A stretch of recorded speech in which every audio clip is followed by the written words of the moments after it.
జిల్లా రాజంలో మాజీ మంత్రి, ఎన్డీఏ కూటమి తెలుగుదేశం పార్టీ ఎమ్మెల్యే అభ్యర్థి కోండ్రు మురళీమోహన్ శుక్రవారం రాజాం తహసీల్దార్ కార్యాలయంలో ఎన్నికల రిటర్నింగ్ అధికారికి నామినేషన్ పత్రాలను శుక్రవారం దాఖలు చేశారు.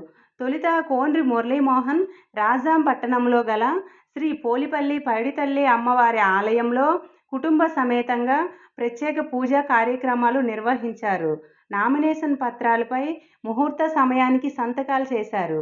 అనంతరం అమ్మవారి గుడి నుంచి తెదేపా నాయకులు, కార్యకర్తలు, అభిమానులు, జనసేన నాయకులు, జన సైనికులు, బీజేపీ నాయకులు, కార్యకర్తలు, మహిళలు, అభిమానులతో భారీ ర్యాలీతో వెళ్లారు.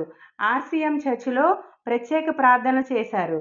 వేల సంఖ్యలో బొబ్బిలి జంక్షన్ మీదుగా ర్యాలీగా వెళ్లి తహసీల్దార్ కార్యాలయంలో ఎన్నికల రిటర్నింగ్ అధికారికి 4 సెట్లతో కూడిన నామినేషన్ పత్రాలను దాఖలు చేశారు.